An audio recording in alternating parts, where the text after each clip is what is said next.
Olá pessoal, eu sou a Letícia Cochuresco do primeiro NB e eu vou fazer um trabalho sobre simulação no negócio jurídico. Então, a simulação é uma declaração falsa, enganosa da vontade, visando aparentar negócio diverso do efetivamente desejado. Clóvis Bevilacqua, que foi um jurista, professor e escritor importante para o direito brasileiro, já afirmava: é uma declaração enganosa da vontade, visando produzir efeito diverso do ostensivamente indicado. Então, quando a gente fala em negócio simulado, nós estamos nos referindo a uma situação em que o que parece ser um negócio ou um acordo não é, na verdade, o que as pessoas realmente querem ou pretendem alcançar. Ou seja, o contrato ou acordo tem uma aparência de ser uma coisa, mas na realidade é outra coisa. Então, a simulação ela acontece quando duas ou mais pessoas combinam-se de maneira secreta para fazer um negócio parecer algo diferente do que ele é. Elas fazem isso para enganar outras pessoas ou até mesmo para burlar a lei. Por exemplo, duas pessoas podem assinar um contrato fingindo que estão fazendo um tipo de acordo, quando na verdade o verdadeiro propósito dela é outro, como evitar o pagamento de impostos ou enganar alguém em relação ao valor de algo. A simulação não é um erro ou uma falha na vontade das pessoas, ou seja, as pessoas não estão sendo forçadas a fazer algo que elas não querem, elas estão, na verdade, concordando em enganar-se de forma consciente, de modo que o que está sendo mostrado no contrato não corresponde à real intenção delas. Em outras palavras, as pessoas estão enganando-se mutuamente para atingir um objetivo que não poderia ser alcançado de forma clara. Agora vamos falar um pouco das características da simulação. Então, primeiramente, é em geral um negócio bilateral, sendo os contratos do seu campo natural. Resulta do acordo entre duas partes para lesar terceiros ou burlar a lei. A segunda característica é que a simulação é sempre combinada entre as partes envolvidas, ou seja, com as pessoas que estão fazendo o acordo ou com aquelas para quem o acordo foi feito. Ela é diferente do dolo, porque no dolo a vítima está envolvida no acordo, mas ela é enganada ou induzida ao erro. Já na simulação, a vítima ela não está no acordo e ela não sabe que ela está sendo enganada. Então é considerado um vício social, porque o objetivo dela é enganar pessoas e burlar a lei. A terceira característica da simulação é que é uma declaração deliberadamente desconforme com a intenção. Então, as partes maliciosamente disfarçam seus pensamentos, apresentados sob aparência irreal ou fictícia. E a última característica é que é realizada com o intuito de enganar terceiros ou burlar a lei, como já comentamos anteriormente. Passando para outras explicações, no direito civil é muito importante saber a diferença entre vontade real e vontade declarada, especialmente quando se trata de contratos e acordos, pois pode ajudar a entender a situação para ver se temos simulação ou se temos erro. Então, nós vamos começar falando da vontade real. A vontade real é aquilo que a pessoa realmente deseja de forma interna e genuína. Em outras palavras, é o que ela tem em mente e quer que efetivamente aconteça. A vontade real envolve a intenção verdadeira da pessoa no momento em que ela firma o seu contrato. Nós temos, por exemplo, se uma pessoa quer vender um imóvel por um determinado preço, a sua vontade real é vender essa propriedade por esse determinado preço. Então, essa vontade é o que ela realmente quer alcançar firmando esse contrato. Lembrando que a vontade real é o que realmente deve ser respeitado em qualquer negócio jurídico, pois ela é o que a pessoa realmente quer, e o direito é tentar assegurar que as pessoas possam ter seus desejos respeitados. A vontade declarada, por outro lado, é aquilo que a pessoa expressa, seja verbalmente, por escrito ou por qualquer outro meio, para que a outra parte do negócio jurídico saiba o que está sendo proposto. A vontade declarada é a manifestação externa da vontade da pessoa, ou seja, é o que ela diz que quer ou concorda fazer. Temos, por exemplo, no caso de uma compra e venda, a vontade declarada é o que a pessoa escreve no contrato, dizendo que concorda vender ou comprar imóvel por determinado preço. Então, a declaração é a comunicação formal do que ela está dizendo ou concordando. E para finalizar esse assunto, vamos lembrar a importância da diferença entre a vontade real e a vontade simulada. A vontade real reflete a intenção genuína da pessoa, enquanto a vontade declarada é a manifestação externa dessa vontade e pode, em alguns casos, não refletir exatamente o que a pessoa deseja. Em situações como a simulação, há uma desconformidade entre a vontade real e a vontade declarada, ou seja, as partes podem declarar uma vontade que não corresponde à sua vontade real.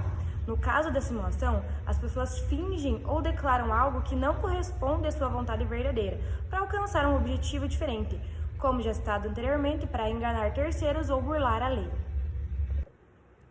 Nós temos dois tipos de simulação. Nós temos a simulação absoluta e a simulação relativa. A simulação absoluta, as partes na realidade não realizam nenhum negócio. Apenas fingem, criam uma aparência, uma ilusão externa, sem que na verdade desejem o ato verdadeiramente. Diz-se absoluta porque a declaração se destina a não produzir resultado, ou seja, deveria ela produzir um resultado, mas o agente não pretende produzir resultado nenhum.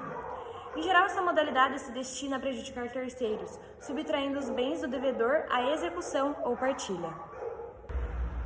Já na simulação relativa, as partes pretendem realizar determinado negócio, prejudicial a terceiros ou em fraude da lei. Para escondê-lo ou dar aparência diversa, realizam-se outro negócio, ou seja, compõem-se dois negócios, um deles é o simulado, aparente, destinado a enganar, o outro é o dissimulado, oculto, mas verdadeiramente desejado. O negócio aparente, simulado, serve apenas para ocultar a efetiva intenção dos contratantes, ou seja, o negócio real. Então agora vamos aos exemplos. Vamos dar primeiro um exemplo de simulação absoluta. Por exemplo, emissão de títulos de crédito em favor de amigos e posterior dação em pagamento de bens, por um marido que pretende se separar da sua esposa e deseja subtrair esses itens na partilha de bens. Então, nós temos um marido que emite títulos de crédito como promissórios e cheques para amigos e depois usa bens como pagamento desses títulos. Ele faz isso porque ele está tentando se separar da sua esposa e quer esconder esses bens para que eles não sejam considerados na divisão de bens na partilha, durante o divórcio. Ou seja, ele tenta fazer parecer que os bens não são dele para que ele não precise dividi-los com a sua esposa. Agora vamos ao exemplo da simulação relativa. Nós temos um exemplo em que Maria vende um imóvel para João por R$100 mil. Mas ambas as partes têm a intenção de que o valor da venda seja, na verdade, 50 mil. No contrato, no entanto, eles constam o valor como R$100 mil, fingindo então que o imóvel foi vendido por esse valor, para dar uma aparência de ser um negócio de valor maior. Então, o que acontece nesse caso? Maria e João sabem o verdadeiro valor da venda em R$50 mil. O objetivo de fazer a venda parecer mais cara é enganar terceiros, como bancos ou credores, que possam ser interessados no valor do imóvel, talvez para evitar que o imóvel seja penhorado para o pagamento de dívidas. Esse tipo de simulação não prejudica as partes envolvidas, mas apenas terceiros, que podem ser induzidos a acreditar que o imóvel vale mais ou que o pagamento foi maior do que realmente foi. Então, apenas para recapitular, a simulação relativa ocorre, então, quando a aparência do negócio jurídico, como o valor da venda, é diferente da realidade, por exemplo, o valor real, mas as partes envolvidas concordam com isso para fraudar ou enganar terceiros, sem que o negócio seja fraudulento entre as partes. Agora, nós vamos falar dos efeitos do negócio jurídico simulado. Então, o artigo 167 do Código Civil de 2002 diz: é nulo o negócio jurídico simulado, mas subsistirá o que se dissimulou, se válido for na substância e na forma. O que isso quer dizer? Então, desse modo, a simulação no sistema inaugurado aos 11 de janeiro de 2003 acarreta a nulidade do negócio jurídico, mas, em caso de simulação relativa, o negócio dissimulado poderá subsistir, se for válido em sua substância e em sua forma. E agora, dando continuidade ao nosso trabalho, nós vamos falar da relação da fraude contra credores com a simulação. Então, a fraude contra credores ocorre quando uma pessoa, com o intuito de prejudicar os seus credores, aqueles a quem ele deve dinheiro, realiza um ato jurídico, como uma venda, uma doação ou outro tipo de contrato que tem como objetivo esconder bens ou dificultar o cumprimento das suas obrigações. Ou seja, a pessoa tenta enganar seus credores ao transferir seus bens para outras pessoas, para que esses bens não possam ser usados no pagamento das suas dívidas. O artigo 158 do Código Civil trata dessa situação ao afirmar que atos praticados com a intenção de prejudicar credores podem ser anulados. Ou seja, a fraude contra credores é uma tentativa de enganar a lei, e tais atos podem ser desfeitos pela justiça. Agora, quando a gente fala da relação da simulação e da fraude contra credores, nós temos as principais consequências. A primeira delas é a anulação do ato simulado, ou seja, o ato que foi praticado para prejudicar os credores pode ser anulado, ou seja, o negócio é considerado sem efeito, e a pessoa que praticou a simulação pode ser forçada a devolver o que foi transferido. Nós temos também a possibilidade de execução dos bens. Caso a fraude seja comprovada, os credores prejudicados podem pedir à Justiça que recupere os bens transferidos, tornando o ato simulado sem efeito para que a dívida seja realmente paga. E agora, dando continuidade ao nosso trabalho, nós falamos sobre o direito de terceiros. Proteção aos direitos de terceiros de boa-fé. Eduardo Spínola diz: pode afirmar-se que as legislações modernas, em sua universalidade, da mesma forma que a doutrina contemporânea e os tribunais de todos os países civilizados, têm sancionado com igual firmeza o princípio da inopolibilidade do ato simulado aos terceiros de boa-fé. Então, o atual Código ressalva os direitos de terceiro de boa-fé em relação aos contratantes do negócio jurídico simulado. É possível, como consequência da nulidade, que a simulação seja invocada pelos próprios simuladores em um litígio entre eles, ao contrário do que afirmava o artigo 104 do antigo Código Civil de 1916. E agora, para entendermos melhor o conteúdo e assimilarmos, vamos aos exemplos práticos. Então, o primeiro exemplo é um exemplo de venda simulada de imóvel para enganar credores. Então, qual é a situação? Carlos tem uma grande dívida com vários credores e decide vender sua casa para seu amigo João. No entanto, o preço acordado entre Carlos e João é muito baixo do valor do mercado e ambos sabem que João não irá pagar nada ou pagará uma quantia simbólica. O objetivo da venda simulada é esconder o imóvel de seus credores para que eles não possam tomar o bem em uma execução da dívida. E o que isso quer dizer no tratamento do direito? Esse é um exemplo de uma simulação relativa. Embora o contrato de venda tenha sido assinado, ele não reflete a real intenção das partes, que é de transferir o bem de forma fraudulenta para João, para que Carlos possa continuar usufruindo dele sem que os credores possam tomar o seu imóvel. Nesse exemplo, as consequências jurídicas são nulidade do ato, ou seja, o Código Civil de 2002, no artigo 167, estabelece que atos simulados podem ser anulados. Nesse caso, o negócio de venda será considerado nulo perante os credores, já que foi feito para fraudular a execução de uma dívida. Direito dos credores. Os credores de Carlos podem pedir a anulação do contrato e recuperar o imóvel, já que ele foi transferido de forma fraudulenta. E boa-fé de terceiros. Se João não souber que a venda é simulada, se ele for de boa-fé, ele pode ser considerado protegido, mas se ele souber da fraude, o contrato será igualmente anulado. O segundo exemplo que vamos tratar é sobre a doação de bens para esquivar-se da partilha de bens durante o divórcio. Então a situação é a seguinte: Ana e Paulo estão em processo de separação, e Ana decide doar parte de seus bens para sua irmã, para evitar que esses bens sejam incluídos na partilha na hora do divórcio. No entanto, a verdadeira intenção de Ana é continuar com a posse e o controle desses bens sem que Paulo os receba na divisão da separação. O que isso quer dizer para a gente no tratamento do direito? Também temos aqui, como da maneira anterior, um caso de simulação relativa. O contrato de doação parece ser um ato legítimo, mas a verdadeira intenção de Ana é esconder os bens, com o objetivo de fraudar a partilha no divórcio. Mesmo que a doação tenha sido formalizada, ela é feita apenas como uma simulação, sem que a intenção de Ana seja realmente cumpri-la.